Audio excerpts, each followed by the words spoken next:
यह dictation 5 second बाद start होगी, तब तक आप रेडी रहें। Ready start. नरेंद्र मोदी के नेतृत्व में नई सरकार के गठन की तैयारी यही बता रही है कि गठबंधन सरकार आकार लेने जा रही है। देश में केंद्रीय स्तर 2009 के बाद पहली बार गठबंधन सरकार बनने जा रही है। चूँकि भाजपा बहुमत के आंकड़े से ज़्यादा दूर नहीं है, इसलिए यह उम्मीद की जाती है कि तेलुगु देशम पार्टी, जनता दल यू, शिवसेना समेत अन्य सहयोगी दलों के साथ उसके लिए सरकार चलाना कहीं अधिक आसान होगा।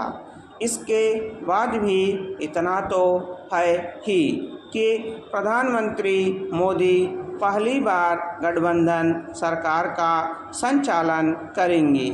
हालांकि अटल बिहारी वाजपेयी के नेतृत्व वाली गठबंधन सरकार के तहत कार्य करने के कारण वह ऐसी सरकार के संचालन के तौर तरीकों से अवगत है, लेकिन स्वयं उनके लिए ऐसी सरकार चलाना एक नया अनुभव होगा। गठबंधन सरकार का संचालन उनकी नेतृत्व क्षमता और सबको साथ लेकर चलने के राजनीतिक कौशल की परीक्षा लेगा। इस परीक्षा में उन्हें खरा उतरना चाहिए, क्योंकि उनके पास चुनौतियों के बीच देश की समस्याओं का समाधान करने की एक राजनीतिक दृष्टि है। गठबंधन सरकारों के कुछ सकारात्मक पक्ष होते हैं तो कुछ नकारात्मक पक्ष भी। गठबंधन सरकारों का नेतृत्व करने वाले को घटक दलों से समन्वय के साथ चलना होता है। इसमें समस्या तब आती है जब घटक दल अनुचित मांगे मनवाने लगते हैं अथवा सौदेबाजी करने की कोशिश करते हैं या फिर अपने संकीर्ण हितों की पूर्ति के लिए दबाव की राजनीति करने लगते हैं। अतीत में नरसिंह राव और अटल बिहारी वाजपेयी ने गठबंधन सरकारों का कुशलता से संचालन भी किया है और आवश्यक सुधारों को भी आगे बढ़ाया है।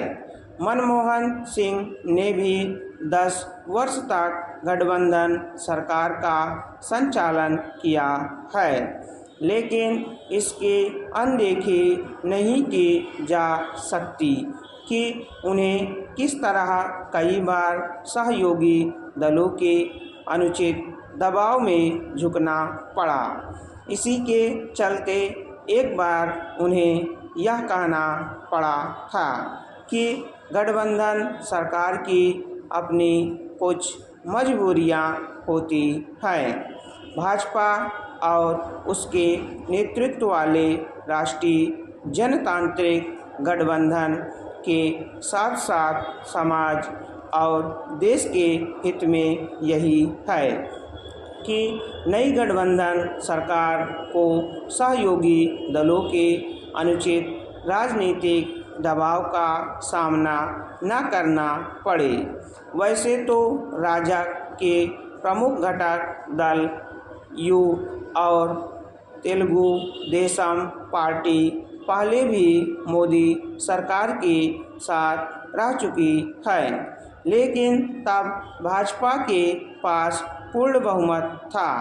आशा की जाती है कि उन खबरों में कोई सच्चाई नहीं होगी, जिनके तहत यह कहा जा रहा है कि सहयोगी दल अमुक अमुक मांग रख रहे हैं।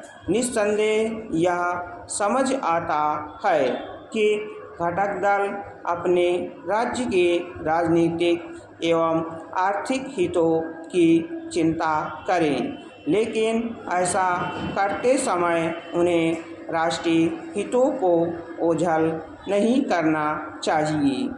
यह उन्हें भी सुनिश्चित करना चाहिए कि गठबंधन सरकार सुगम तरीके से चले। इसके लिए आवश्यक हो तो राजग के संयोजक की भी नियुक्ति की जानी चाहिए। स्टॉप।